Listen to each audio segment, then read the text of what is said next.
Hello and welcome to Bolt, the broker origination loan technology.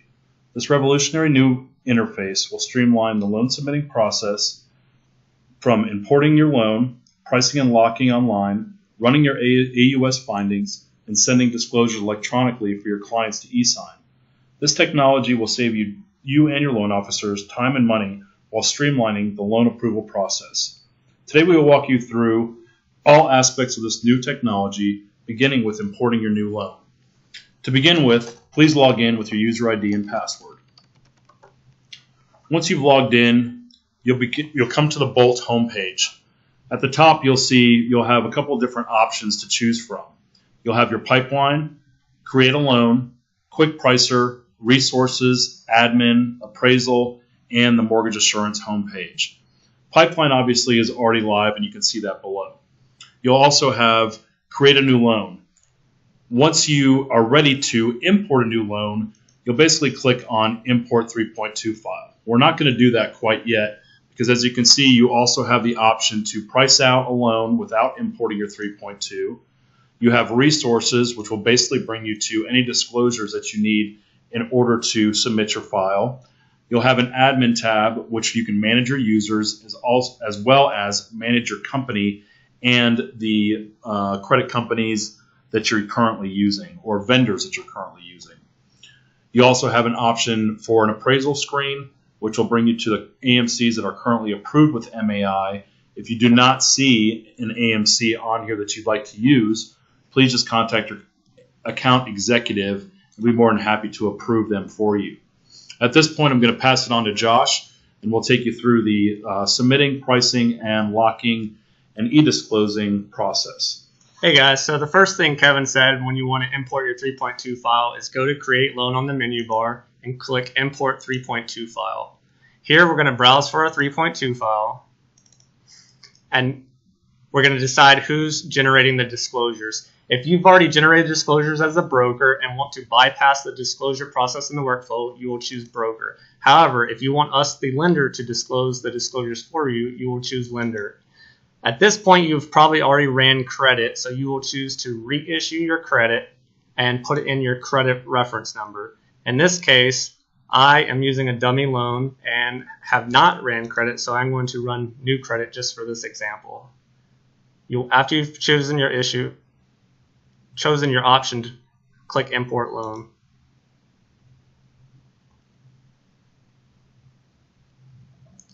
Now it's taking us into the workflow. You can see a summary of the loan terms here from the 3.2 file. You'll see that there's not a FICO score yet because the credit hasn't officially been ran yet. It now wants us to review the credit data to make sure that pertinent data points for the borrower is in place, such as the social, property address, and their name. In this case it is, so we're going to check this checkbox saying that the borrower has consented, allowing us to generate their credit or pull their credit report. Click Save and then click Next.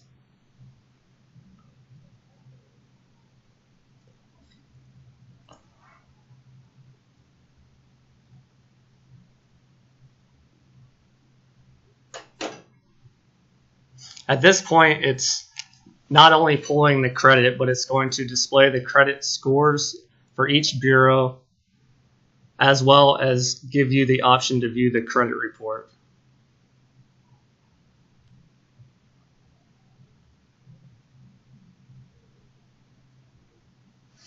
Okay, so now you can see the three scores, see that the credit was ran for each bureau, and if you click this little paper sign, you can view the credit report.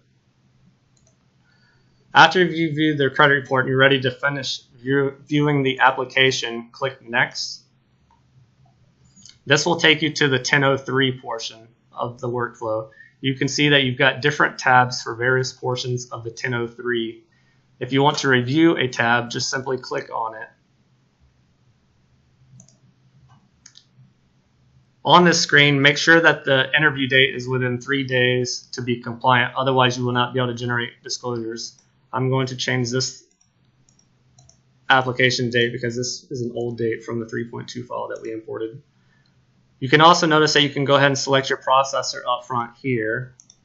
And then once you're done reviewing the application, save your changes and click Next to proceed to the pricing engine.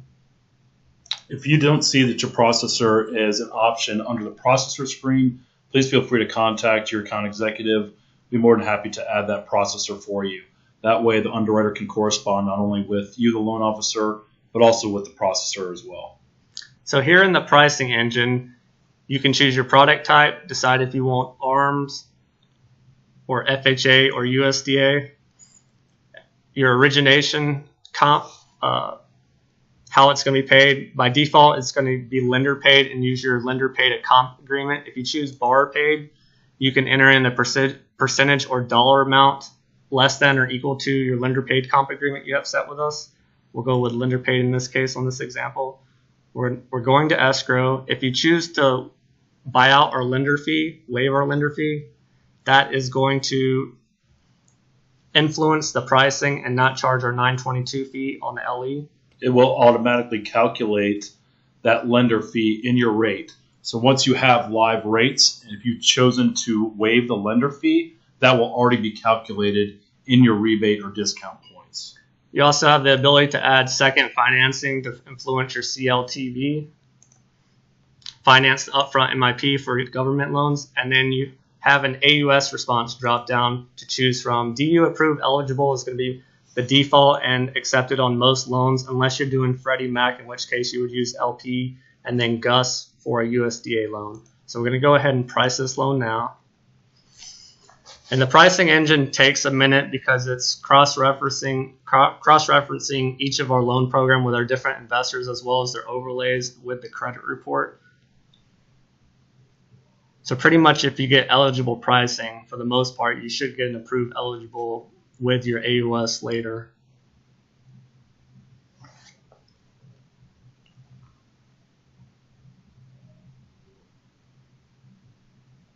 If you're receiving ineligible pricing, chances are there is something that was inputted incorrectly, which you'll have to go through your tabs and change that information. But now you see our rates are live, and as Josh will point out, you can change these arrows to show you more credit, less credit, and payments. Right. You can sort by the different columns. If you want to go with your lender credits, highest lender credits first, you can filter by these different fields up here, such as loan term, fixed, ARM. As Kevin mentioned, you can see the ineligible programs by clicking the ineligible tab, and it will give you reasons for each loan program and why it was ineligible. Once you've determined the rate that you want to lock, you would click register if you just want to register and float the lock, or if you want to go ahead and request the lock, you will click lock. If you notice that there are blue links under each of these columns, if you click on the blue link, it's going to show you a detailed rate and payment section, the fees associated with the loan. These are fees currently set with our linear title integration, but you can use any attorney you want. And then more is the itemization of the loan. So in this case, we're going to go ahead and lock this loan with a smaller credit, or request the lock. If you'll notice, this is now collecting all the information and data from your 3.2 file as well as the credit. And once this is finished, it will automatically request the lock from our secondary department. Please know that your lock in Bolt, you will not see the loan as locked until the secondary department has sent you an email with your lock request, which means your loan has now been locked with our secondary department.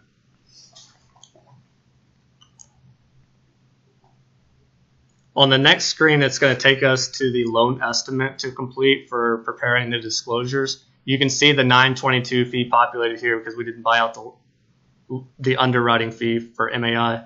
So in section A, if you need to add any additional fees, you can do so by clicking the plus sign and then choosing the type of fee it is and then the amount, and by clicking add. In section B, you'll want to go in and add your appraisal fee. You can choose from any of these AMCs and click add. And you can do the same if you have a credit report fee or some other fees that you're charging to the borrower. If you need to remove a fee from a section, you can just click the X. If you need to modify the fee, you can click the pencil and change the name or the amount. In this case, I'm going to use the linear title integration. Otherwise, you can remove these and add your own attorney title fees.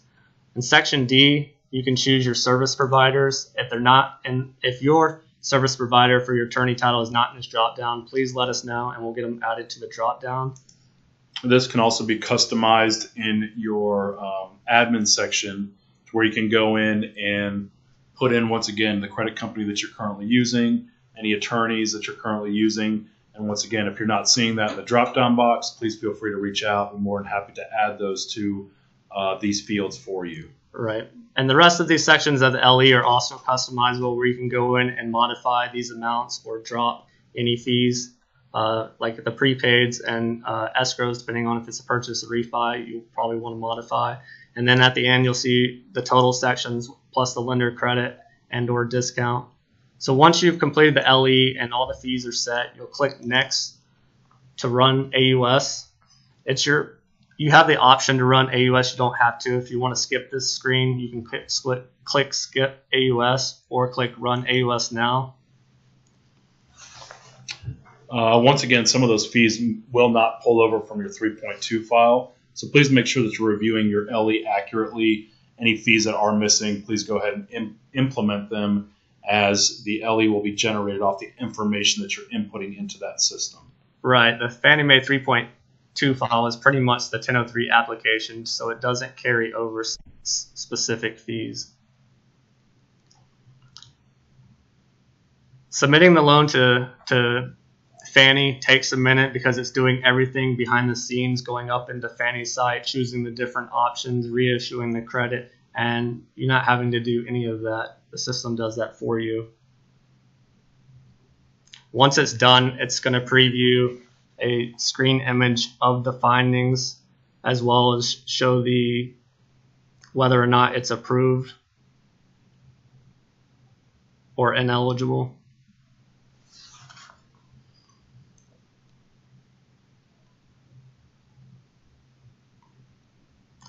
So in our case, we got a decision or recommendation of error because this is a dummy Social Security account, so it's not a real file, but otherwise it would have shown an approved eligible and been approved eligible here. You can also access the findings by clicking View DO Finding, the little paper icon. Now, Josh, if they needed to change something and they were getting an approved and eligible, would they need to change something in their 3.2 file, or can they go back and change it through our system as well? That's a good question. You can go back and review the application, make the changes, save the application, and then come back to run AUS and then click this little circle to resubmit the loan to DU. Just remember, folks, that you need to click Save once you've changed any information on that application screen. Otherwise, it will be reading the same information that it was previously. So please make sure to click Save and not just the Next button. Excellent point. So once you've ran the findings and you want to proceed to generate the disclosures, you'll click the red Next button. It's going to be set to pull full initial disclosure, so you'll click Next again. The first page it's going to bring you to is going to be basically 1008, 1003 for the loan officer to sign. The application date obviously will already be generated in there for you. Once again, this is just for the loan officer to e-sign, and at that point the disclosures will be populated with the loan officer's signature to be sent to the borrower for them to e-sign the disclosures. Right, as Kevin points out, before the documents are sent to the borrower to be signed electronically, you will get to review the disclosures first. If you click this plus sign, you can see a list of the disclosures that were created, and if you click on any specific disclosure name, it will pull up a PDF of that disclosure. And if you click on initial disclosures, it'll pull up a full PDF of the entire disclosure package. Once you have reviewed the disclosure package and are ready to send, you will click Next. At this point, it'll ask you to confirm the borrower or borrower's email addresses. Once they are confirmed, click Next. At this point, it is preparing the initial disclosures. It is sending an email to the borrowers with a link to sign electronically. And on the next screen, as Kevin mentioned, it will present you the LO with the disclosures so you can sign your portion as the loan officer. Some of our beta testing clients, once this disclosure package has been signed and sent to the borrower, will just send a follow-up email to their borrowers to make sure that they received that initial disclosure package. Once you see that it's been sent on our end, unless the email address for the borrower is inaccurate, it will be sent immediately. To get started as the LO and sign, you'll click I agree to use electronic records and continue. Click the yellow Start tab, and it'll take you down to each line that you need to sign. Just click on Required Sign here as the loan officer.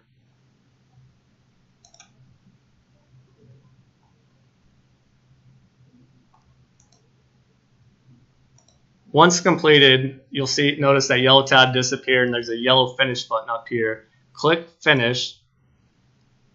That's going to seal the documents and provide an e-completion certificate for the LO signature. Once the borrower signs on their part as well, there will be a separate e-completion certificate fulfillment for the borrower as well as the LO, and these signed documents and e-completion certificates will be loaded back into the loan file in your Bolt pipeline. That's right. As Josh mentioned, once the borrower gets done signing all the e-disclosures and they click Finish on their end, that package will be immediately uploaded back into the Bolt system. Therefore, at that point, nothing more for you to do besides upload your document package, which Josh will show you now. Right. You do not have to retrieve those signed disclosures from the borrower. So after you've completed the disclosure signing process, you'll see that we're in the last portion of the initial workflow to submit the loan. As Kevin mentioned, you can click this Upload Document button to upload your PDF documents. So we can browse for a PDF. In this case, I'm just going to upload one document. Call it Submission Package Full. But you can upload multiple PDFs, no problem. If you want to use the description as appraisal, as bank statements, as your full package, don't feel like you've got to break it down individually. But if your appraisal comes, your title comes, a couple days after the fact that you've uploaded the rest of your documents, feel free to add the description in there so that you know what you've uploaded and that you have uploaded those particular documents. So you'll click Upload, you'll see Uploaded Documents, and now we're going to click Finish and Submit Loan. At this point, your loan has been submitted to submissions for processing and will be assigned to an underwriter. You can see that you've got your account executive's information here. We're always more than willing to help and answer any questions. So if you feel like you get hung up on a certain particular stage of the process, please feel free to reach out to us or your account executive. Be more than happy to help walk you through the system. Once again, we're going to hope that this saves you time, money, and effort on the front-end submissions and getting your loan clear to close as quickly as possible. Thanks for watching the video on Bolt. At this point, you'll click Finish and it'll take you back to your main pipeline. And to go back into the loan, you'll just click the loan number and see our next video to go through the next workflow once the loan's been submitted. Thanks and have a great day.